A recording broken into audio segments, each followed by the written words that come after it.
Bom, uma boa tarde a todos. É uma honra estarmos aqui juntos mais uma vez em uma live da Matra 10, Associação dos Magistrados da Justiça do Trabalho da 10ª Região. Para aqueles que não me conhecem, meu nome é Aldre Schoker Vaz, eu com muita honra, eu presido a Matra 10 e estou aqui hoje, ladeada, estou aqui, na verdade, apresentando dois colegas muito queridos, juízes do trabalho aqui da 10ª Região, nosso colega Marcos Ulloa Dani e Ricardo Machado Lourenço Filho. Sejam muito bem-vindos e muito obrigado por terem aceito o nosso convite. Nós estamos muito honrados, tá bom? Bom, já vamos passar a palavra para eles, mas só queria explicar por que nós hoje resolvemos fazer esta live. Nós, desde a pandemia, temos feito algumas lives, né, esse novo formato, que tem um ponto ruim de não poder vê-los pessoalmente, assim, mas tem um ponto positivo de permitir que pessoas de outras regiões participem também, que às vezes não poderiam estar presencialmente, e temos destacado questões, principalmente questões relacionadas à pandemia, mas não necessariamente afetas à pandemia.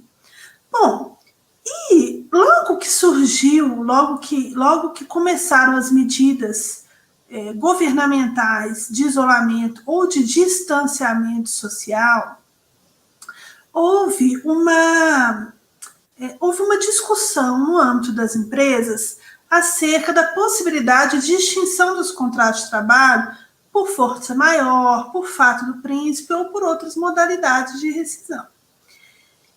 Para nós do Judiciário, nós fizemos algumas discussões sobre isso, mas o fato é que essa questão tem chegado, pelo menos aqui na 10ª Região, não sei como está nas outras regiões, está chegando concretamente para fins de sentença, mas agora, até porque nem todas as empresas adotaram, foram poucas, mas houve algumas empresas que adotaram essas medidas, e depois há um prazo de processamento, né, de citação, de defesa, enfim.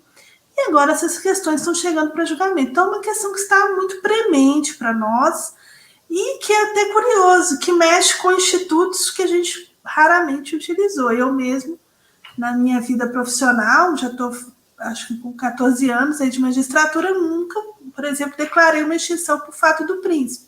Será que vai ser a primeira vez, né? Então, a gente está aqui hoje com os colegas, né? O Marcos Ulloa e o Ricardo.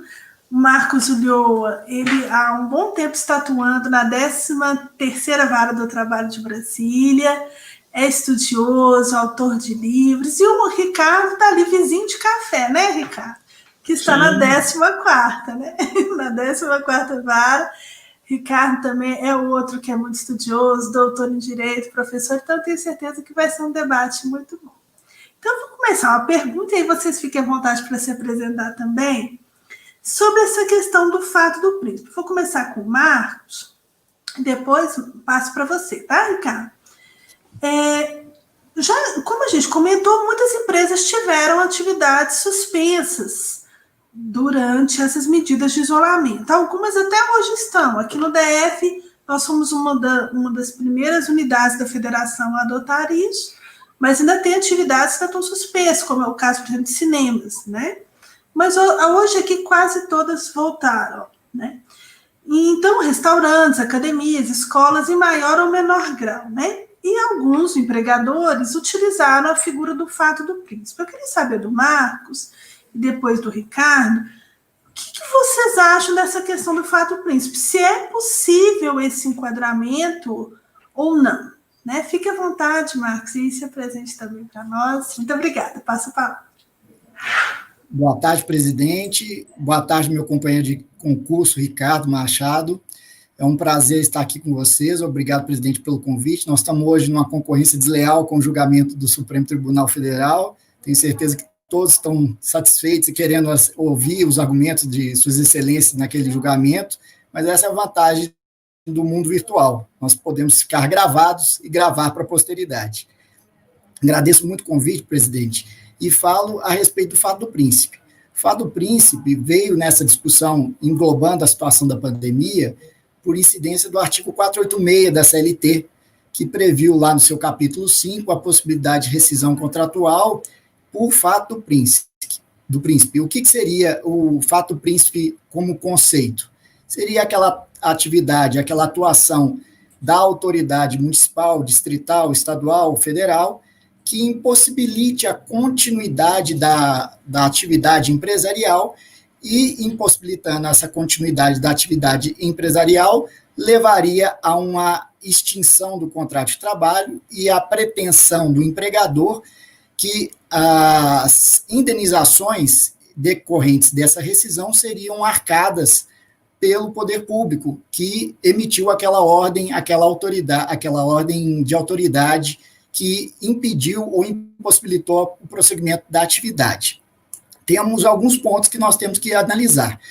O primeiro ponto é a própria redação do artigo 486, que fala da impossibilidade da continuidade da atividade empresarial, ainda que seja temporária.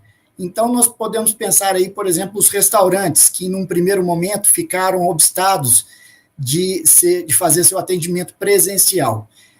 Se o restaurante continua, por exemplo, com uma atividade de delivery, que ficou muito comum nesse momento de pandemia, impossibilitados que estavam do atendimento presencial, nós não podemos verificar a impossibilidade de continuidade da atividade, ou seja, a atividade mesmo de uma forma diferente, via delivery, continuou.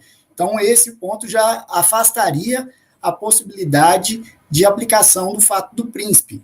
Mas a ponto fulcral, a meu sentir, na questão do fato do príncipe, seria a previsão constitucional dos artigos 23.2, 196 e 197 da Constituição Federal, que dizem que é uma obrigação da administração pública, do administrador público, o cuidado com a saúde. É competência de todas as esferas federativas cuidar da saúde e proporcionar saúde à população.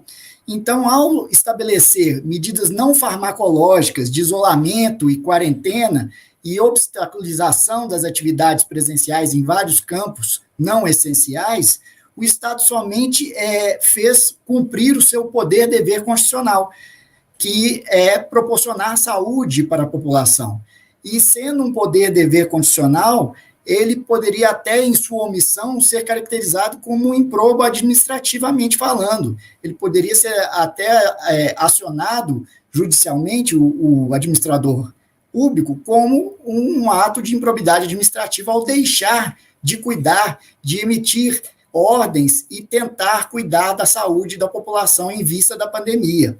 Então, nós só poderíamos falar, na minha visão, de fato do príncipe, se nós estivéssemos diante de um fato, de um ato do administrador público que fosse discricionário, ou seja, que adentrasse o mérito de oportunidade e conveniência.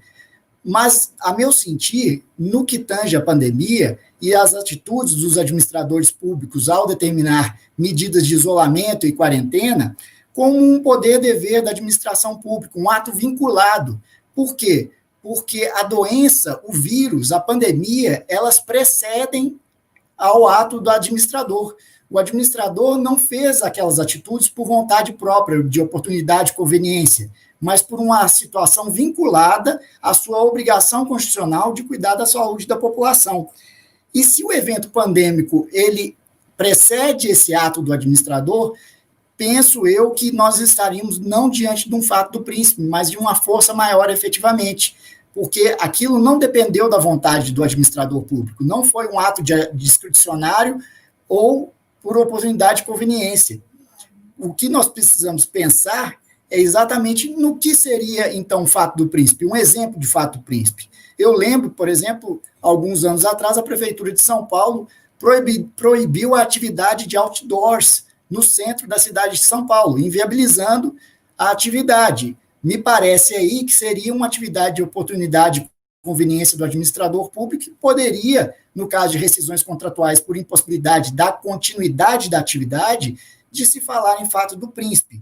Da mesma maneira, a proibição dos bingos ou a encampação. O que é encampação? É quando um poder público atua em estatização de empresas privadas. o poder público vem e assume a atividade de uma empresa privada, acabando com os contratos privados que lá existiam anteriormente. Então, fechando o raciocínio, como na atividade, na situação da pandemia, nós tivemos a atividade do administrador público, a meu sentir, vinculada, ou seja, obrigatória, como um cumprimento do poder-dever, nós estaríamos aí com uma excludente de licitude prevista no artigo 188, inciso 1º do Código Civil.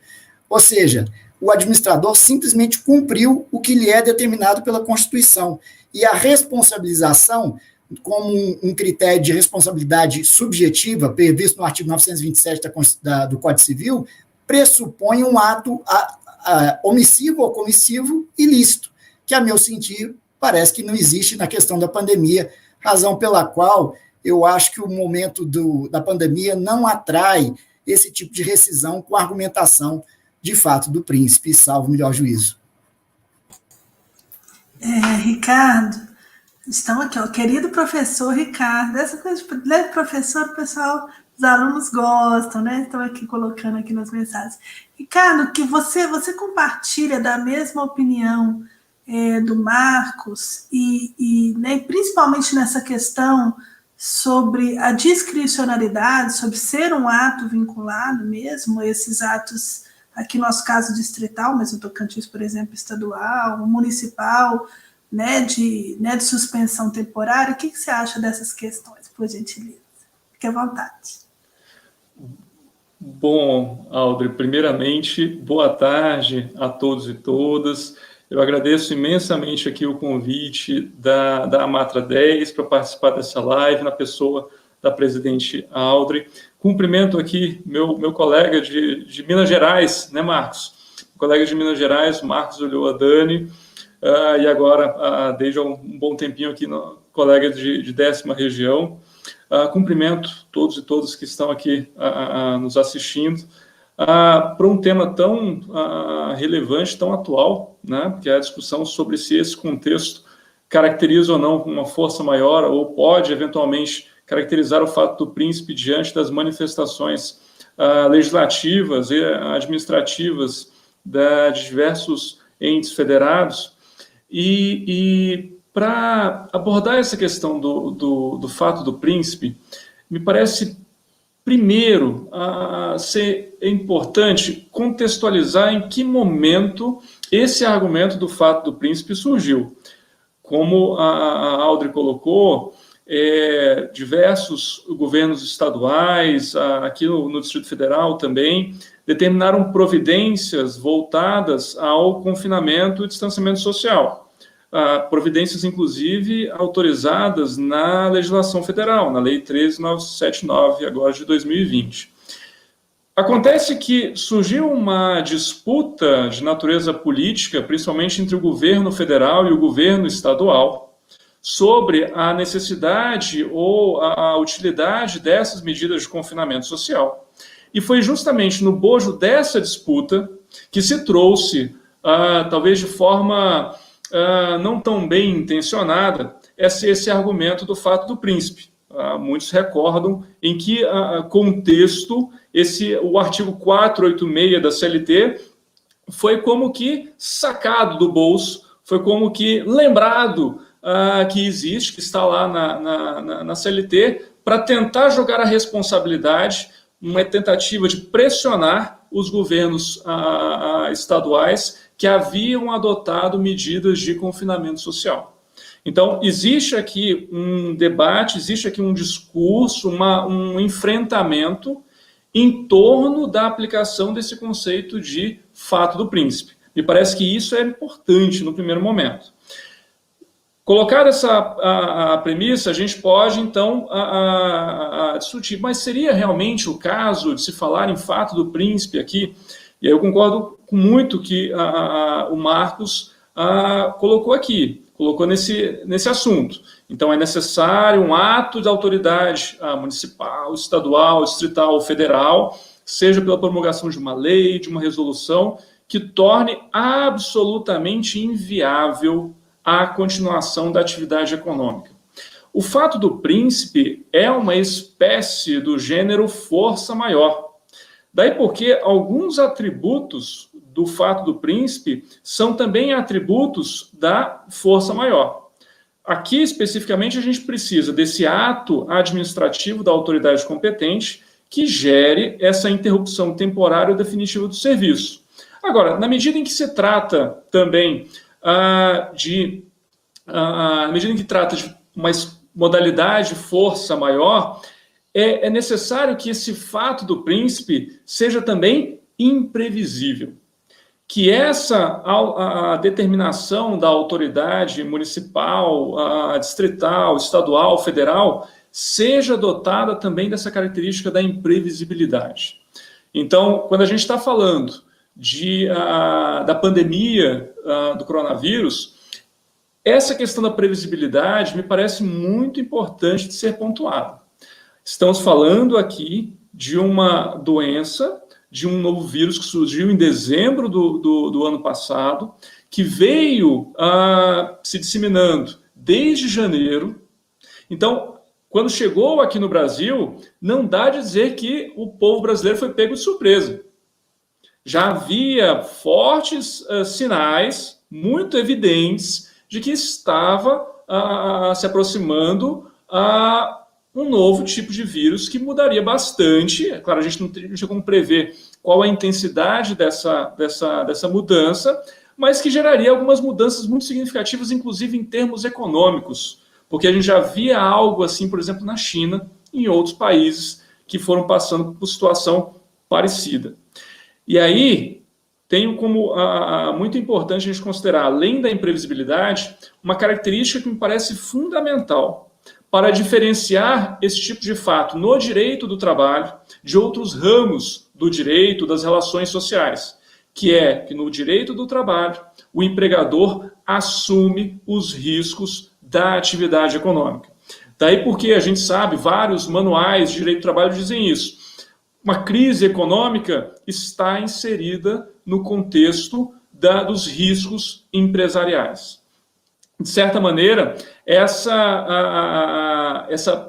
pandemia, os efeitos econômicos dessa pandemia, a gente pode colocar aí no mínimo uma pergunta se não estaria inserida nesse conjunto dos riscos da atividade empresarial. E me parece que o ato da administração pública, que poderia ou não caracterizar o fato do príncipe, exige também essa consideração.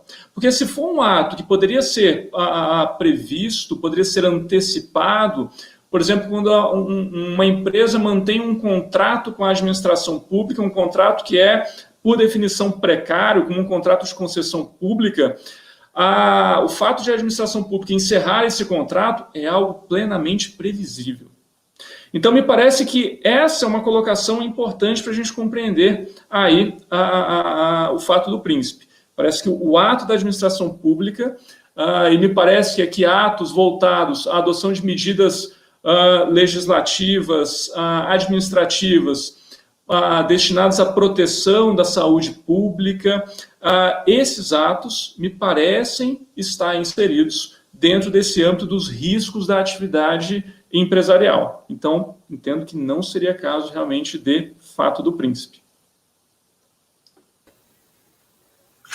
Obrigada, Ricardo. É interessante a nossa colega Andréia, dou um alô para a Andréia, lá do TRT12, nossa colega, a gente está sempre trocando mensagem em grupos.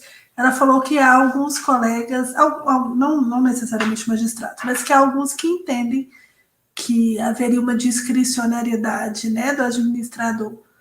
E essa questão é interessante, porque a gente pode até discutir de alguma forma se poderia ser se ele deveria ter ido um pouco além, um pouco a mais, mas que medidas eram necessárias, a gente não tem dúvida, né?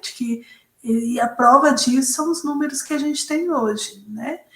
E a gente teve um outro comentário aqui legal, também do nosso colega Carlos Eduardo Evangelista, eu vou pedir licença para chamá-lo de Cadu, lá da 16ª, presidente da Matra 16, e ele fala que tem muita contaminação de argumentos. Então, a gente tem uma espécie de pandemia de argumentos também, né? Então, essa pandemia parece que ela fez ressurgir umas coisas que a gente nem lembrava que existiam, né? como, por exemplo, suspensões contratuais, aquela suspensão antiga da CLT, enfim. Mas vamos lá. Prosseguindo aqui, Ricardo, vou agora começar com você. A gente focou, ainda que não totalmente, mas principalmente na questão do fato do príncipe, né? Adentrando um pouco mais a questão da força maior, porque eu já vi também casos, né, de despedida por força maior, e isso também, às vezes, como a gente tem pessoas que não são do direito, que nos acompanham, isso traz problemas para o trabalhador, não apenas em aspecto pecuniário, né, mas traz problemas também, por exemplo, essas pessoas geralmente não conseguem levantar o FGTS, porque tem uma discussão sobre isso, a Caixa Econômica não reconhece. Então, ou seja, no momento que a pessoa mais precisa do fundo de garantia, que é o momento que ela está despedida e com dificuldade de obter um novo emprego, porque como é que ela procura um novo emprego na pandemia?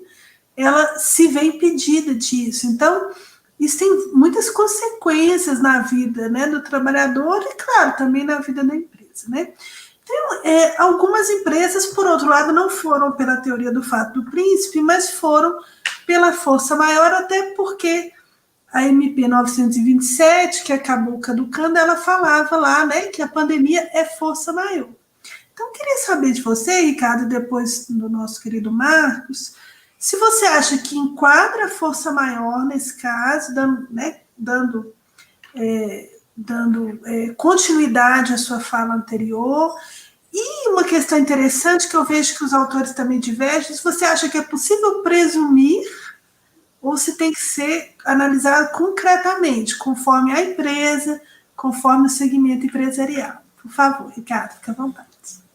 Oi, Audrey, mais uma vez, obrigado aí por essa pergunta. Vou comentar algo que você se referiu.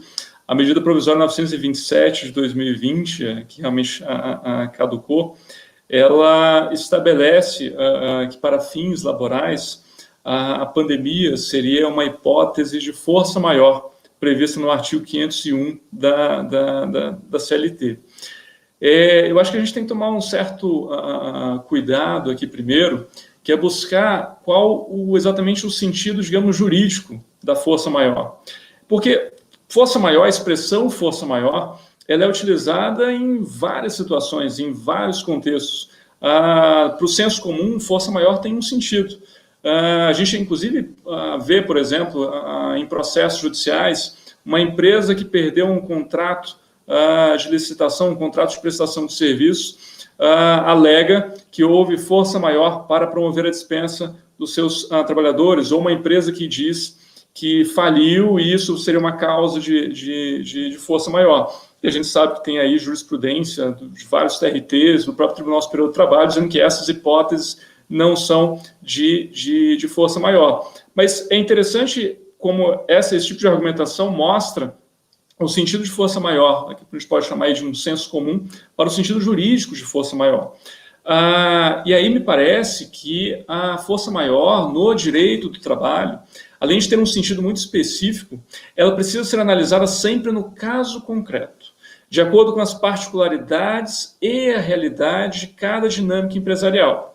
E levando em consideração também uma observação que eu procurei colocar diante do questionamento anterior, que é o fato de que o empregador assume o risco da atividade econômica. Então, aquilo que está inserido no conjunto dos riscos da atividade econômica não pode ser enquadrado como força maior, que seria o caso, por exemplo, da perda de um contrato ou mesmo a falência. Então, a força maior, ela precisa ser aquele evento inevitável à vontade do empregador, irresistível à vontade do empregador, para a qual ele não concorreu de forma direta ou indireta. Mais ainda, é necessário que a força maior afete de maneira substancial a situação financeira da empresa, tornando inviável em termos absolutos e não relativos, tornando absolutamente inviável a manutenção do contrato de trabalho. É interessante que a CLT ela se refere à força maior em outros momentos, por exemplo, quando cuida da jornada de trabalho, quando cuida dos prazos processuais, há uma referência à força maior também. Mas a força maior do artigo 501 da CLT é aquela que leva à extinção do contrato de trabalho. Por quê? Porque torna inviável a manutenção e execução dos contratos de trabalho. Inviável em termos realmente absolutos aqui. E aí me parece que é realmente necessário analisar a situação de cada empresa. Me parece equivocado dizer, olha, o contexto de pandemia é um contexto de força maior. Depende, varia. E vamos pensar o seguinte, por que alguns restaurantes, por exemplo, fecharam e outros não? Por que alguns restaurantes procuraram se adaptar e outros não? Isso mostra muito de como a crise econômica que vem diante da pandemia, mas aprofundada com a pandemia, ela pode tornar, em muitos casos, uma atividade econômica mais onerosa, embora não inviável. E se trata de tornar a atividade econômica mais onerosa, então não tem como falar em força maior. Então, tentando responder aqui o questionamento, não me parece que, primeiro, a força maior seja uma carta em branco. Ela não parece que ela possa ser utilizada como argumento para qualquer medida relacionada à extinção do contrato de trabalho, por exemplo. E, principalmente, me parece que ela precisa ser constatada no caso concreto. Ela precisa ser comprovada. Aliás, a própria lei do FGTS, quando autoriza a redução da indenização de 40% para 20%, ele exige a força maior comprovada pela Justiça do Trabalho. Então, me parece que não basta a mera alegação. É, sim, realmente necessária a comprovação da força maior, que pode variar bastante de acordo com a atividade econômica da empresa, de acordo com a própria situação da empresa, o próprio porte da empresa. Tá? É verdade, Ricardo, a gente teve até algumas empresas, realmente, claro que não é a maioria, mas teve empresas que tiveram aumento, né? Aumento da produção, né? E aí, será que o empregador pode escolher uma pessoa lá, olha, eu vou te despedir por força maior? Mas vamos ver se o Marcos Ulloa compartilha da sua opinião. O que você acha, Marcos, por favor? Oi, presidente, obrigado pela pergunta de novo. Eu concordo muito com o que o Ricardo disse, mas com algumas peculiaridades. A própria MP 927, em que pese ela ter caducado, ela traz efeitos para o mundo do jurídico durante sua vigência. Nós vamos precisar aí ou de um decreto legislativo do Congresso Nacional regulando as relações estabelecidas durante o período de vigência da MP 927 de 2020, e caso o Congresso Nacional não faça essa regulação, a própria MP se autorregula para esse período. Então, nós temos que ver exatamente o que seria o conceito de força maior, até para efeitos trabalhistas, e as condições de se implementar uma força maior para efeitos rescisórios. Força maior no direito do trabalho, mais especificamente na CLT, está prevista lá no 501 ao 503 da CLT, e nós fazendo um paralelo com outros institutos parecidos, como, por exemplo, o Instituto da Teoria da Imprevisão, prevista no Código Civil, ou o Instituto da Área Econômica, prevista no Direito Administrativo, lá na Lei 8666, nós precisamos fazer uma diferenciação, porque na teoria da imprevisão, quando há uma onerosidade excessiva por um evento imprevisível à vontade das partes e inevitável, o que se tende a fazer é uma readequação, a tendência para a readequação de um contrato para continuidade e revisão desse contrato. Ao passo que para a caracterização de força maior no campo do direito do trabalho, me parece que há, como disse o Ricardo, uma necessidade de total impossibilidade de continuidade da atividade econômica por força do evento de força maior. Ou seja, no caso que estamos analisando aqui, por força do evento pandêmico. E o que seria a pandemia? Seria um evento da natureza, estranho às vontades das partes, imprevisível e inevitável, de acordo com o estado da técnica que tínhamos até então no mundo científico. Então, até na linha do que preconiza a MP 927/2020, entendo sim que seria um evento imprevisível, estranho à vontade das partes e inevitável. A pandemia é, de fato, na minha visão, um evento de força maior. Agora, a utilização da força maior como justificativa para a dispensa de empregados depende de certas condições estabelecidas na própria lei. Nos termos do artigo 502 da CLT, a suposta força maior deverá, para ser aplicada em seus efeitos trabalhistas, implicar na extinção ou da empresa ou do estabelecimento. Se a empresa continuou funcionando, teve condições de sobreviver à situação de força maior posteriormente à sua extinção ou no decorrer do tempo, a força maior não pode ser utilizada como uma maneira de justificar uma indenização minorada de verbas rescisórias aos empregados, haja vista que o evento não foi decisivo para minar a capacidade financeira e econômica da empresa. E aí nós vamos para os termos do artigo 501, parágrafo 1º da CLT, que fala que a imprevisão afasta a força maior. O que seria isso? Que aquele empregador que é imprevidente, aquele empregador que já estava em situação financeira delicada antes do evento pandêmico, ele não pode utilizar do argumento da força maior para pagar rescisões contratuais minoradas. Exemplo de que poderíamos ter disso: o empregador que antes dos efeitos da pandemia já estava atrasando o recolhimento de FGTS, já estava em atraso salarial. Esse empregador já demonstra que ele não tinha uma gestão empresarial adequada, não podendo, nos termos da própria lei, argumentar da existência da força maior para eventual indenização minorada de contratos de trabalhos rescindidos.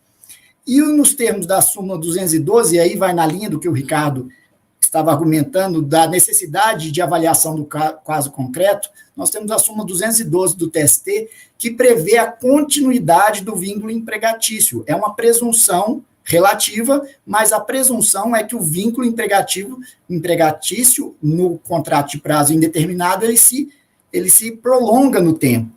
Então, para entendermos que há um evento de força maior que rompe o vínculo empregatício, nós precisamos utilizar a teoria da carga dinâmica das provas e trazer para o artigo 818, inciso 2º da CLT, e pelo artigo 373, inciso 2º do CPC, para trazer para o empregador, se ele alegar o motivo de força maior, o ônus probatório para comprovar que aquele evento pandêmico foi decisivo para a resolução do funcionamento da empresa, ou seja, a empresa acabou, ou aquele departamento, aquele estabelecimento acabou em decorrência da pandemia, e aí sim, se ele comprovar essa situação, poderíamos falar um eventual efeito de força maior para efeito trabalhista, digamos assim.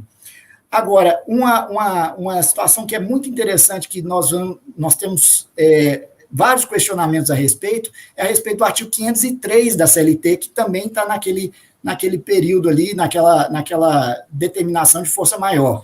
Diz o artigo 503 que o empregador poderia unilateralmente, num evento de força maior, diminuir os salários dos seus empregados em até 25%, respeitado o salário mínimo. Aí nós temos 3 teorias. A primeira teoria, que diz que essa disposição não teria sido recepcionada pela Constituição Federal de 88, haja visto o artigo 7º, 6º da Constituição Federal, que fala que para redução de salários é necessária a negociação coletiva. E nós temos também, como segunda teoria, a Lei 4.923 de 65, que diz que para a redução salarial em empresas com dificuldades econômicas transitórias, seria necessário também a negociação coletiva. E nós temos uma terceira vertente falando que essa situação de força maior não seria prevista na Constituição, que fala que a Constituição falaria que isso seria em situações de normalidade, e também não abarcaria a situação da Lei 4.923 de 65. Respeitosamente, me filio à segunda teoria, que entende que houve uma revogação tácita do artigo 503 da CLT pela incidência da Lei 4.923 de 65, exigindo, no caso de dificuldade econômica, que é uma situação sine qua non para a força maior, dificuldade econômica da empresa, a necessidade, se for diminuir salários, da negociação coletiva, para eventual diminuição de salários, na forma do que diz a lei de 1965. Bom, obrigada, Marcos. A gente está tendo várias manifestações aqui, das pessoas. Esse assunto é um assunto que interessa muito, um assunto que é muito prático, né? E aí, a gente dando então continuidade a isso, o Marcos colocou numa questão, e até começo com você, Marcos, que é essa questão da empresa que já estava, às vezes, em dificuldade. Então, por exemplo, citando o exemplo aqui do DF, nós tivemos alguns restaurantes que fecharam, né, durante a pandemia. E não vamos também ser hipócritas e dizer que é fácil, né, você ficar 4 meses fechado, é difícil mesmo, principalmente se for uma empresa de pequeno porte, né, uma microempresa, média empresa, enfim. Mas, curiosamente, tem um restaurante, por exemplo, lá no Lago Sul, que eu fiquei sabendo, o dono nos falou que a gente queria fazer um evento lá, que ele iria fechar mesmo. Ele já pretendia fechar, o dono é um médico, ele não queria mais. Então, tanto que o restaurante há algum tempo já vinha um pouco parado. E ele entrou nessa primeira leva de fechamentos. E aí a imprensa fez uma notícia, assim, a pandemia fecha restaurantes, né? Então, ali na rua ali dos restaurantes, tem um restaurante muito conhecido aqui de Brasília, talvez vocês conheçam, não vou falar o nome, mas enfim, que é muitos políticos e tal, e fechou. Mas esse restaurante já vinha fechado há um tempo, né? Então, eu pergunto para vocês assim, essas empresas que estavam com dificuldade, como é possível assim separar isso? Elas estavam com dificuldade, mas é um segmento que também teve um impacto realmente muito profundo dessas medidas governamentais de isolamento, né? Vocês acham que, num caso concreto, supondo, né, num caso concreto, como isso poderia ser decidido, né? Se ela estava numa situação difícil, ainda assim seria a força maior? Vamos deixar isso bem claro, essa posição. Obrigada, Marcos. Vamos começar com você. Obrigado, presidente. Como eu disse antes, essa situação de pandemia, ela levou os empresários a uma necessidade de se reinventarem. Tanto é que nós tivemos empresas do mesmo segmento que prosperaram, que continuaram funcionando, e outras empresas que sucumbiram no mesmo segmento de atuação. Então, é a necessidade de ver o caso concreto e estabelecer o ônus da prova para que a parte empregadora, a meu sentir, prove que na situação anterior ela estava em uma situação de normalidade empresarial e que também não haveria outras opções para que houvesse a continuidade da relação empresarial e, por consequência, da relação empregatícia com os funcionários. Então, o próprio artigo 501, parágrafo 1º, ele fala a imprevisibilidade, a imprevidência do empregador não vai afastar a força maior. Então, como é que a gente pode isso ver no caso concreto, especificamente? Nós vamos verificar a prova documental, a prova testemunhal. Vamos verificar, a empresa já vinha atrasando os pagamentos de salários, a empresa já não vinha recolhendo o FGTS. E aí a gente percebe, numa relação lógica, de silogismo lógico, que o evento pandêmico só veio para colocar, nos dizeres populares, uma pá de cal no que já estava fadado a um insucesso. Ou seja, se o empresário ele não mantém uma vida empresarial sadia, se ele não mantém uma gestão empresarial sadia, ele não pode fazer uso do Instituto da Força Maior para justificar uma indenização minorada no caso de rescisões contratuais de época de pandemia.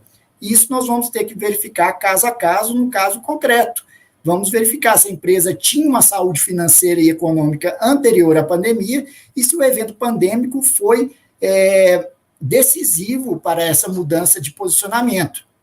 E lembrando também o que já disse o Ricardo, que é o artigo 2º da CLT, que fala, pelo princípio da alteridade, que os ônus e os riscos do empreendimento cabem ao empregador.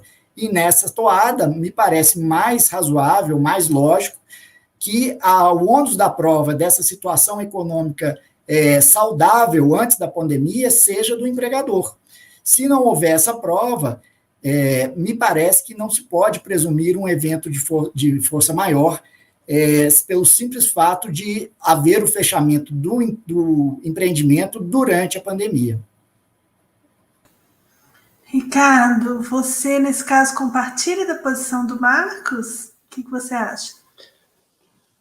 Então, Audrey, sim, eu entendo nesse ponto de forma semelhante. Me parece que a força maior para ser considerada força maior, caracterizada como força maior, ela exige que seja o fator determinante para o encerramento da empresa e, por conseguinte, dos contratos de trabalho. Então, se a gente tem uma empresa que já vinha numa situação de crise, numa situação de problema financeiro ou econômico, então, digamos, o fato do príncipe não foi exatamente, a força maior não foi exatamente o fator determinante. Então, você mesmo deu o exemplo de uma empresa que já havia decidido que iria fechar. Então, apenas coincidiu temporalmente que esse fechamento ocorreu no contexto da pandemia. E aí, acho importante lembrar o elemento da imprevisibilidade que caracteriza a força maior. A gente só pode falar em força maior se trata de um evento realmente imprevisível. E se a gente está falando de uma empresa que já vinha com problemas financeiros, ora, aí você tem o término, o encerramento das atividades dessa empresa é algo que já aparece no horizonte da empresa. Então, é algo que pode ser atribuído à própria conduta do empresário, à gestão empresarial do negócio. Então, parece que isso seria suficiente para afastar a força maior. E eu concordo também com o Marcos, no ponto em que ele lembrou da teoria da imprevisão, que é aplicável às relações civis, ao direito civil, mas não me parece aplicável às relações trabalhistas. Justamente porque, aqui no caso do direito do trabalho, o empregador assume os riscos da atividade econômica. Então, as crises econômicas, financeiras, crises conjunturais próprias do capitalismo estão inseridos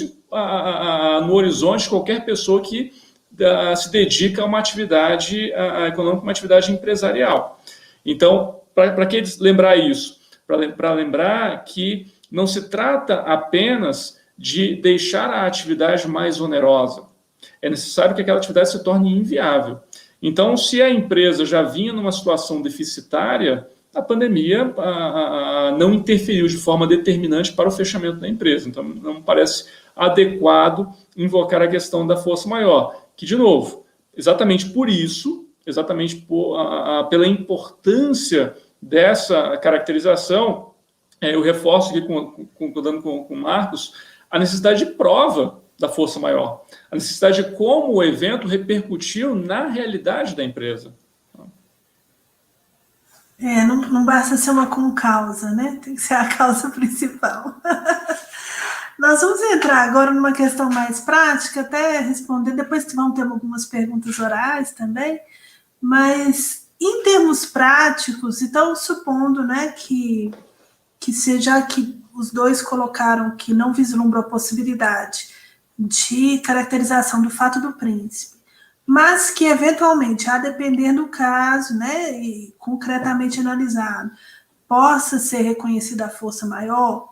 No caso da força maior, quais seriam as consequências em termos pecuniários para o trabalhador, né? O que eventualmente ele deixa de receber? Porque existe uma controvérsia interessante, né, entre os colegas acerca disso. Aí eu começo com o Ricardo, por gentileza, Ricardo.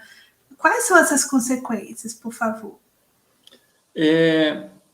Audrey, então, essa é uma boa discussão, esse é uma boa controvérsia. Como eu disse, como mencionei, a CLT refere à força maior em diversos outros momentos. E um deles, e aí é o que mais nos interessa aqui, no artigo 501, 502, 503, e o 501 particularmente quando cuida da extinção do contrato de trabalho. Eu queria fazer só uma referência a dois diplomas legislativos anteriores à CLT. O primeiro deles é a Lei Eloy Chaves, que é o Decreto 4.682 de 1923. É o decreto que criou as caixas de aposentadorias e pensões dos ferroviários e estabeleceu para os ferroviários a estabilidade decenal. Então, aquela estabilidade no emprego adquirida após 10 anos de serviço na empresa. Está lá no artigo 42 da Lei Eloy Chaves. Posteriormente, em 1935, veio a Lei 62, que estendeu o direito à estabilidade decenal para os trabalhadores da indústria e do comércio. Mas, além disso, e esse me parece o ponto mais importante aqui para a nossa discussão, a lei estabeleceu um sistema de indenizações em caso de dispensa sem justa causa, quando não houvesse prazo estipulado para o término do contrato do empregado. Essa indenização seria paga à base do, entre aspas, maior ordenado, percebido na empresa, e correspondia a 1 mês de ordenado para cada ano de serviço efetivo ou ano e fração igual ou superior a 6 meses. São os artigos 1º e 2º da Lei 62 de 35. É um texto muito parecido com o que veio depois na CLT nos artigos 477 e 478. De fato, a CLT utilizou, incorporou a Lei 62 de 35.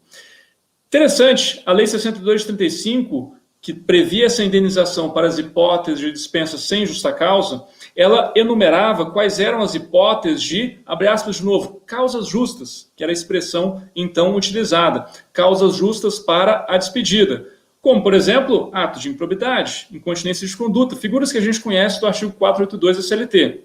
Mas também previa como causa justa para a despedida a força maior, que impossibilite o empregador de manter o contrato de trabalho. Está lá no artigo 5º, a linha J, da Lei 62. O principal ponto aqui, que me parece relevante, é quais são os efeitos, no contexto dessa lei, da força maior como causa justa para a despedida. A consequência era a perda pelo empregado do direito à indenização. Que, portanto, no sistema da lei, essa indenização ela não tem nenhuma relação com as verbas rescisórias. Nenhuma. A Lei 62 de 35, ela não trata em momento algum das verbas rescisórias. Ela trata exclusivamente da indenização. Uma lógica semelhante foi então mantida no artigo 502 da CLT, que cuida dos efeitos da força maior que determina, como causa direta e determinante, a extinção da empresa ou de um de seus estabelecimentos. Mas houve uma diferença fundamental. Por quê? Porque se percebeu que era muito fácil simplesmente alegar uma força maior, até porque a força maior era definida em termos muito mais amplos na Lei 62 de 35, era muito fácil o empregador alegar uma força maior para se desonerar da indenização então prevista.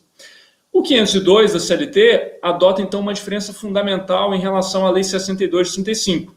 Ao invés de suprimir a indenização como resultado da força maior, a CLT reduziu a indenização à metade para os empregados que não tivessem direito à estabilidade. Temos lá o artigo 502 tratando dos empregados estáveis, dos empregados não estáveis e dos empregados contratados por prazo determinado. Aliás, até hoje, a gente entende por aplicável a indenização dos artigos 479 e 480 para os empregados por prazo determinado. Me parece que apenas para eles o artigo 502 da CLT permanece aplicável. Por quê? A gente sabe que esse sistema de estabilidade decenal e indenizações é o mesmo sistema que prevê a estabilidade, prevê também o sistema de indenizações. Esse sistema ele passou a ser relegado com a criação do FGTS. E com a Constituição de 88, como a gente sabe, o FGTS tornou obrigatório, então deixou de valer, a menos para os casos de direito adquirido, deixou de valer a aplicação desse sistema de estabilidade decenal e indenizações.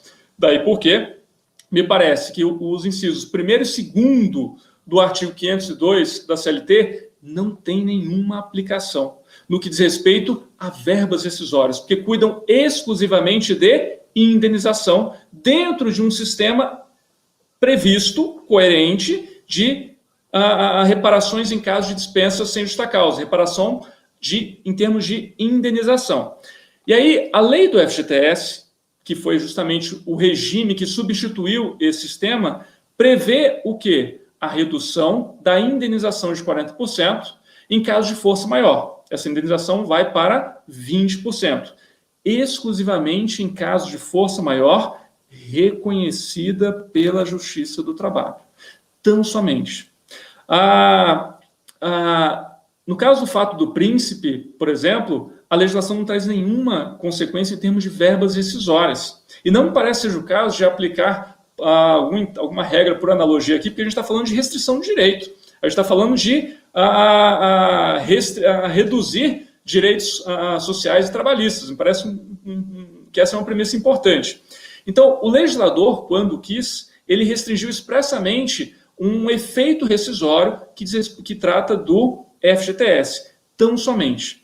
Há um autor bastante conhecido, que é o Valentin Carrion. O Valentin Carrion, lembrando que o fato do príncipe é uma espécie de força maior, ele diz, comentando lá o artigo 502 da CLT, ele diz: o dispositivo cuida exclusivamente de indenização.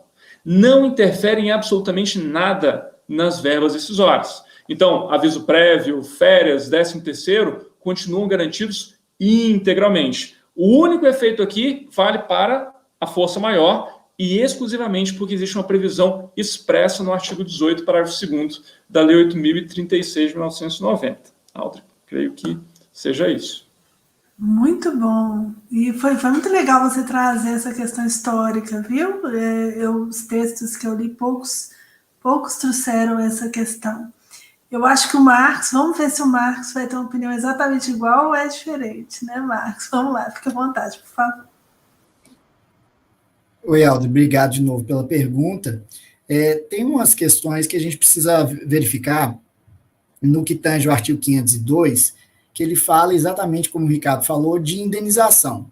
Caso reconhecida judicialmente a força maior, com todos aqueles requisitos e condições que a gente tinha comentado antes, vai ser devida uma indenização minorada, segundo o artigo legal. E aí eu aplico o 502 da CLT em sua integralidade por um critério de solução de antinomia aparente de primeiro grau, critério cronológico. E aqui nós, quando falamos de indenização, nós vamos para o inciso primeiro, que fala do estável. E aí seria, como o Ricardo disse, o estável decenal, que é aquele que não optou pelo FGTS. Quando teve a oportunidade de vir o sistema do FGTS, ele ainda ficou no sistema antigo de indenização por ano de trabalho ou 6 meses completos.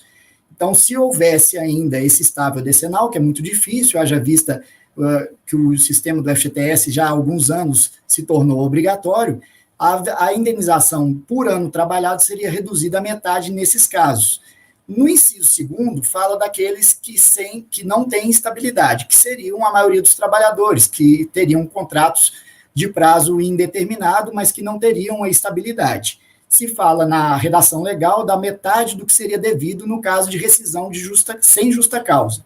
E aí eu faço essa diferenciação do critério indenizatório. Quando nós falamos de indenização, nós estamos falando, na minha concepção, do valor do aviso prévio indenizado e da multa de 40% do FGTS, também pela aplicação da Lei 8.036 de 90. E aí nós teríamos uma minoração de 50% do que seria devido a título de aviso prévio indenizado e para 20% para efeito da multa fundiária. E não abarcaria o que eu chamo daquelas verbas rescisórias típicas. Não abarcaria, por exemplo, o aviso prévio trabalhado, 13º salários e férias. Por quê? Porque esses são direitos que já se incorporaram ao patrimônio jurídico do trabalhador pelo transcurso de um tempo efetivamente trabalhado. Ou seja, nós estaríamos conferindo ao trabalhador aquilo que ele já trabalhou e já fez jus. Se ele já trabalhou 3 meses no ano, ele vai receber 3/12 de 13º salário. Por quê? Ele já trabalhou, ele já incorporou aquele direito ao seu patrimônio jurídico. Ao passo que, no que tange a verbas indenizatórias, ele ainda não trabalhou. Então, ele, de acordo com a situação excepcional de força maior, nós poderíamos ter essa diminuição de 50% no que tange ao aviso prévio indenizado e no que tange ao FGTS, da multa do FGTS, que passaria de 40% para 20%. Veja que eu nem incluo aí o aviso prévio trabalhado, porque, seguindo a mesma lógica, houve um transcurso de tempo trabalhado efetivamente que já se incorporou ao patrimônio jurídico do trabalhador. E isso não poderia ser tocado, isso seria sagrado, porque já foi trabalhado e não estamos falando, portanto, de indenização. Mas falariam, as férias são indenizatórias. As férias são indenizatórias porque elas não foram gozadas ainda, mas não deixam, para esse efeito do artigo 502, de serem verbas rescisórias típicas que já se incorporaram ao patrimônio jurídico do trabalhador, exatamente porque o trabalhador já cumpriu o requisito temporal de trabalho efetivo para ver aquele direito incorporado ao seu patrimônio jurídico. E aí vamos para o inciso 3º, que fala do prazo determinado, contrato de prazo determinado, que seria a metade da multa do que seria devido do artigo 479 da CLT. E aqui, puxando um pouco a brasa para a minha sardinha, que eu gosto muito de direito esportivo, vocês sabem, eu faria uma analogia com a questão do direito esportivo, que no direito esportivo, normalmente, nós temos também um contrato de prazo determinado. E um contrato de trabalho especial desportivo, ele não tem, por ser um contrato de prazo determinado, a rigor aviso prévio. Ele tem, no caso, por exemplo, de um jogador profissional de futebol, ele tem a chamada multa compensatória, a cláusula compensatória desportiva, que seria um valor que seria devido ao atleta, considerando o tempo que faltaria para encerrar o contrato de trabalho esportivo, e essa seria a base de cálculo para uma indenização por uma ruptura antes do termo final do contrato. Seguindo essa lógica, no caso de força maior, para o atleta profissional de futebol, seria devido 50% dessa cláusula compensatória desportiva ao atleta e, além disso, 20% da multa do FGTS, em vez de 40%. Eu agradeço aos dois. Essa questão, eu confesso que eu ainda estou um pouco dividida quanto ao aviso prévio, eu vou estudar essa questão. Felizmente, não estou tendo que sentenciá-la ainda. Mas é interessante, colegas, porque eu já li textos até de colegas, assim, não é uma crítica, não, né? É só uma crítica acadêmica, por assim dizer, né? De colegas abalizados, e eu vi que nenhum dos dois defendeu isso, que defendiam até a redução das férias do 13º proporcional, né? Hoje, assim, parecendo como se fosse uma culpa recíproca, né? Que culpa que o trabalhador tem nisso? A gente pode até discutir que o empregador talvez não tenha culpa, mas o trabalhador é que não tem culpa alguma, né? Então, é legal ver esse posicionamento diferente dos dois, mas muito uniforme quanto a outras questões. A diferença foi pequena, né? Foi mais relativa mesmo ao aviso prévio. Tem algumas perguntas, algumas já foram sendo respondidas ao longo das duas explanações, mas tem algumas que eu queria fazer em separado. A gente teve uma participação aqui, deixa eu achar aqui, do Marcos Aurélio Melo, que eu achei interessante. Ele fala o seguinte, eu acho que ele estava falando da força maior, ele fala assim, mas a paralisação da atividade pode ser temporária e não necessariamente definitiva. Essa questão é interessante, porque realmente tem empresas que, às vezes, praticamente, assim, mantiveram alguns empregados, mas muito pouca coisa, enfim. E eu queria saber, começando aí pelo Ricardo, o que você acha disso, Ricardo, por favor? Bom, Audrey, com relação à força maior, me parece que o artigo 501 da CLT se refere à força maior que determina a extinção da empresa. Então, acho que não seria exatamente uma hipótese de interrupção temporária. Não sei se eu entendi corretamente a paralisação. De repente, até o Marcos Aurélio pode nos ajudar quanto a isso. Com relação ao fato do príncipe, realmente, em tese, você pode ter uma proibição temporária de uma empresa. A gente pode pensar uma atividade econômica que, aparentemente sem grandes motivos relevantes, um Estado, de uma hora para outra, decide proibir essa atividade, ou decide proibir essa atividade por um certo período de tempo. seria uma hipótese, sim, de fato do príncipe. O artigo 486 da CLT se refere a essa possibilidade de interrupção temporária, e aí joga a discussão sobre quais são os efeitos dessa interrupção temporária. O fato do príncipe ele traz como consequência também atribuir ao Estado a responsabilidade pela indenização. Ele fala de novo em indenização, na mesma linha do artigo 502 da CLT. Então, aí eu tenho um pouco nosso ponto de divergência aqui entre eu e Marcos, porque esses dispositivos da CLT estão todos inseridos num sistema que cuida de indenização sem nenhuma relação com verbas rescisórias. Então, assim, me parece que hoje esse efeito do fato do príncipe não surtiria nenhuma consequência prática num processo judicial. Eu vi, por exemplo, acho que foi a colega, a Patrícia, mencionou se haveria necessidade de trazer o GDF numa ação trabalhista em que se alega a ocorrência de fato do príncipe. A meu ver, como se trata de as consequências hoje elas estão totalmente superadas, estão fora do nosso ordenamento jurídico, hoje elas não fazem mais sentido desde a Constituição de 88, não parece que haja necessidade de trazer para um processo judicial o Estado ou mesmo o Distrito Federal. Não sei se eu respondi, Aldo, não sei se era bem essa a ideia. Me corrija aí se... Você não só respondeu, como já começou a responder a pergunta da Patrícia. aí eu aproveito e pergunto ao Marcos, a gente estava até um dia desses discutindo isso, né, Marcos, num grupo virtual. Porque parece que aqui no DF especificamente, eu não sei se está acontecendo no Tocantins, mas há algumas empresas arguindo isso processualmente, né? Então, requerendo a participação do ente público. Então, a nossa colega Patrícia, deixa eu ver se eu acho a pergunta dela aqui, ela nos fez essa pergunta, se ela acha, ela deu o exemplo aqui do GDF, mas valeria para outro ente federativo, né? Essa questão que o Ricardo também colocou, eu queria saber a sua opinião agora, Marcos. Você acha que é necessária essa participação, mesmo que eventualmente se compreenda que no mérito não tenha fundamento, né? O que você acha disso? Por favor.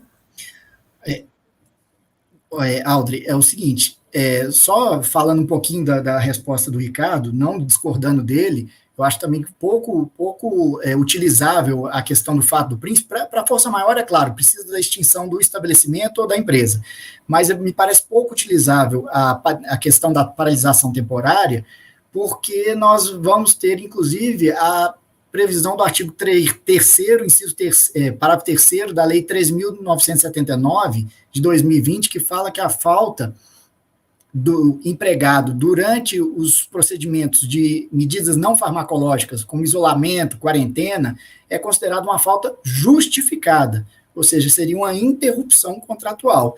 E aí, para a gente chegar no fato do príncipe, aí seria um esforço hermenêutico.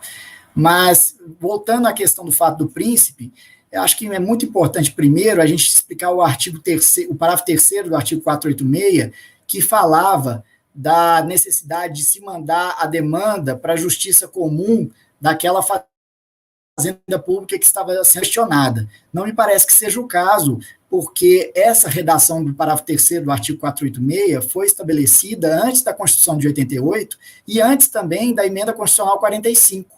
E aí me parece que a Emenda Constitucional 45, especialmente, ela trouxe para a seara trabalhista todas essas discussões envolvendo também o fato do príncipe. Então, a partir do momento que o empregador alega na sua defesa o fato do príncipe, me parece que para evitar um problema processual, nós poderíamos trazer a fazenda pública questionada para o polo passivo da demanda, uma vez que foi questionada pela defesa do empregador. Por quê? É lógico que você poderia dizer que isso não daria prejuízo se fosse improcedente a alegação defensiva do fato do príncipe, não haveria prejuízo. Mas lá na frente, eventualmente, se houver uma nulidade, uma potencial nulidade por violação do devido processo legal, nós podemos perder esse tempo todo de tramitação processual e de que à toa. Pode haver uma determinação das instâncias superiores que o processo retorne para a primeira instância para que seja incluída a fazenda pública no polo passivo da demanda. E aí nós perdemos meses e anos preciosos para quem está precisando de verbas alimentares. Então, me parece que seria, sim, necessário, num primeiro momento, a inclusão desse ente público questionado na defesa da parte reclamada, que alega como sua defesa o fato do príncipe, para evitar uma nulidade processual lá na frente e fazer com que o processo retorne para a primeira instância, perdendo tempo precioso de tramitação. Obrigada, Marcos. É interessante como, assim, quando uma norma é feita, a gente vai aos poucos absorvendo, né? A gente vai aprendendo com os outros e vai absorvendo também internamente, né? Então, eu confesso para vocês, eu pessoalmente, quando saiu a MP 927, e eu vi aquela questão da força maior, eu imaginei que não seria necessária essa questão, né, que vocês colocam sobre a extinção da empresa, né? Mas, aos poucos, a gente vai absorvendo isso, porque eu inicialmente imaginei que ela seria uma norma especial, por assim dizer. Enfim, acabou que ela acabou caducando, né, como outras estão caducando. Mas é interessante a gente ver que lá no próprio artigo, acho que é o artigo 2º da MP 927, ela fala que é força maior e que ela traz algumas medidas, entre outras, para a preservação do emprego, né? Então, a gente não pode utilizar, ainda que a gente suponha que ela é uma força maior especial, vamos assim, por assim dizer, paralela da CLT, ela poderia até ser utilizada, mas para preservar o emprego, né? E não para extinguir o emprego, senão ela vai contra o próprio fundamento da MP. E uma questão interessante que o Marcos colocou sobre essa questão do decreto legislativo, um dia desse eu estava lendo um texto do professor Homero, eu acho que o professor Homero Batista, eu acho que ele é do TRT 2, né? É de São Paulo. E ele falou que fez uma pesquisa e não teve até hoje nenhuma MP que caducou, que foi objeto de decreto legislativo. Olha, veja, né? Então isso é muita insegurança no Brasil, né? E para todos os atores políticos, por assim dizer, né? Mas é o que temos, né? Bom, vamos fazer aqui uma pergunta. Foi feita, Ricardo, para vocês a pergunta. Foi o Rubens Cursino que fez. Eu fiquei meio na dúvida, assim, porque ele falou assim, não sei se ele está querendo dizer que é a mesma coisa, ele fala assim, gostaria de saber, doutor Ricardo, na sua opinião, um exemplo de força maior que poderia caracterizar o fato do príncipe. Eu não sei se ele está misturando os dois, ou se ele quer saber um exemplo concreto de fato do príncipe. Então, por gentileza, te passar o pepino. Essa é uma boa questão, né? Até quando a gente pesquisa a jurisprudência, a gente consegue identificar vários casos em que a jurisprudência diz que não é fato do príncipe. Então, por exemplo, quando a administração pública encerra um contrato porque a empresa vinha cometendo irregularidades, isso não é fato do príncipe. Quando a administração interdita um estabelecimento porque normas de saúde não estavam sendo observadas, isso não é fato do príncipe. Ou quando, enfim, no contexto da pandemia, quando a gente vê algumas opiniões nesse sentido, quando o governo adota determinadas restrições no que diz respeito ao exercício de certas atividades econômicas, adotando essas medidas por uma questão de proteção da saúde pública. Isso também não parece ser fato do príncipe. Me parece, eu entendo que a gente teria que pensar um caso realmente muito raro, muito pouco comum, que seria realmente o Estado, quando eu falo que Estado em sentido mais amplo, abrangendo as diferentes esferas federativas, o Estado realmente decide, de um momento para outro, proibir uma determinada atividade econômica. Por exemplo, o Marcos mencionou um caso em que a atividade do outdoor foi proibida num certo município. Talvez isso pudesse ser enquadrado como fato do príncipe. Mas me parece que é necessário esse elemento, que não haja nenhuma justificativa que envolva o próprio poder de polícia nesse sentido do Estado, ou seja, o Marco Aurélio também mencionou um outro exemplo que foi mencionado, mas que não envolva alguma medida voltada à proteção de direitos constitucionais, direitos de interesse público. Então, por isso é tão difícil também a classificação do fato do príncipe. Até porque diversas dessas medidas comumente adotadas, e eu entendo, de novo, que no contexto de pandemia não se trata de fato do príncipe, de certa maneira, essas medidas elas estão inseridas no conjunto dos riscos da atividade econômica. Então, quem explora uma determinada atividade econômica pode ver a atividade se tornar muito mais onerosa ou até mesmo inviável por questões de saúde pública, por exemplo. Esse me parece que é um risco nesse contexto. Audrey, espero ter entendido. O Dr. Rubens, que é se não me engano, um advogado aqui da 10ª região, se quiser complementar ou colocar alguma questão a mais no chat, a gente está à disposição. Marcos, se você daria outros exemplos aí para a gente?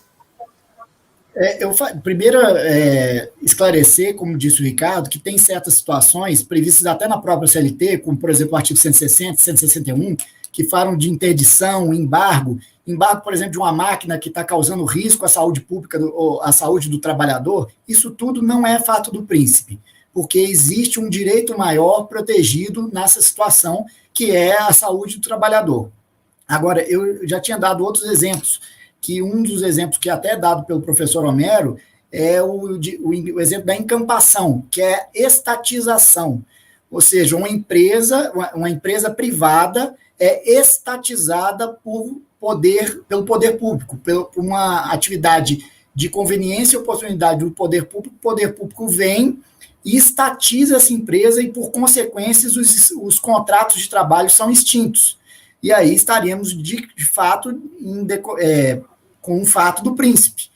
Da mesma maneira, poderia ser o exemplo dos outdoors e o exemplo do bingo. Eu acho que também o exemplo do bingo pode ser aplicável, porque veio uma lei e proibiu a atividade no país, quando ela anteriormente era legal. Então, houve uma rescisão contratual de vários trabalhadores, exatamente porque houve uma vontade da administração pública livre e discricionária que impediu a continuidade do trabalho e da atividade empresarial, gerando as consequências trabalhistas de um fato do príncipe. O nosso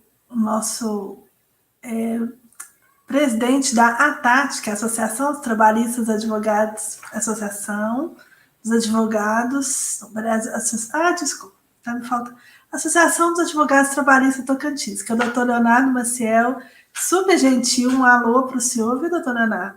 Ele colocou um exemplo aqui de decreto municipal que determina o fechamento da empresa, mas eu acho que, como o Ricardo e Marcos colocaram, aí teria que ver essa razão no decreto, né? Eu acho, e aqui dando aqui um pitaco de apresentadora, né, que essas opções, essas possibilidades do fato príncipe, elas são cada vez mais restritas porque elas foram imaginadas para uma CLT antes da Constituição de 88, e a Constituição de 88 ela diminui muito a discricionariedade do ente público, né? Então, como o fato príncipe está vinculado a essa discricionariedade, automaticamente ela restringe essa possibilidade. Eu vi também um exemplo, seria a questão de desapropriação, né? Por exemplo, você vai fazer uma usina hidrelétrica, por exemplo. Mas aí tem também os tipos de desapropriação, né? Você tem a desapropriação por interesse público, você tem a desapropriação por interesse público para a reforma agrária, você tem que é por necessidade, a por utilidade, a por interesse. Então, dependendo da desapropriação, você pode até cogitar de uma discricionariedade, ao passo que outras desapropriações, que são desapropriações pena, né, você não poderia ter. Então, é uma questão bem interessante mesmo. Olha, para a gente fechar... Deixa eu só interromper, só um instantinho, perdoe eu. Até a Constituição, em benefício daquela tese que eu estava falando, que um ato vinculado à administração não pode ser considerado fato do príncipe, a própria Constituição, no artigo 231, salvo engano, parágrafo 5º, fala que em caso de endemia, é possível ao poder público retirar de suas terras os indígenas. Veja bem, então, demonstra que quando se toca à saúde pública, a atividade do poder público é vinculada e não discricionária, ou seja, é uma obrigação constitucional do poder público atuar em momentos de saúde pública, em que a saúde pública está em risco. Nessa visão, me parece que nós não estamos diante de um ato discricionário e votivo da administração e não poderia, portanto, se falar em fato do príncipe, porque a pandemia precede ao ato da administração, que se não atuar pode ser, inclusive, condenada por improbidade administrativa. Por isso essa tese, apesar de saber que respeitáveis vozes administrativistas e trabalhistas entendem contrário com a devida vênia, né? E essa questão do fato do príncipe, a gente não pode também perder de vista que ela dividiria com a sociedade como um todo o ônus de um negócio privado, né? Então, ela tem que ser usada com muita parcimônia, né? Não é algo... Porque, afinal de contas, o lucro não foi dividido quando a empresa estava em funcionamento, né? Então, isso é uma coisa que eu gosto muito de falar, né? A gente não pode ter só divisão dos ônus e privatização dos lucros, né? Então, é necessário uma coerência. Bom, eu acho que... Posso fazer só um complemento? Desculpa. Claro, fica à vontade. E aí, assim, me parece que na compreensão do fato do príncipe, na compreensão da força maior, dos efeitos da força maior, isso que você mencionou é muito importante. Eu acho que a gente tem que levar em consideração o risco da atividade econômica e tem que levar em consideração que a gente vive um momento hoje em que há um certo fundamentalismo de mercado, há uma certa defesa do livre mercado que tende a, na verdade, socializar os riscos da atividade econômica, não só para os trabalhadores, mas também para a sociedade como um todo. Então a gente vê, e o Brasil não é diferente. A gente sabe diversos países da Europa que passaram por medidas de austeridade. O Brasil, embora não tenha passado por medidas semelhantes, vem num contexto de crise econômica que não é nova, não é da pandemia, mas que vem adotando medidas muito parecidas, uma ideia de austerização da sociedade, austerização das relações de trabalho, e que tendem justamente a conduzir a isso, como você colocou, o risco de se socializar as consequências das atividades econômicas, o que me parece muito complicado, principalmente em termos constitucionais. Obrigado, desculpa a interrupção. Eu agradeço muito pela manifestação, suas manifestações são sempre muito boas. Bom, pessoal, eu acho que nós podemos concluir, quem sou eu para concluir aqui, né?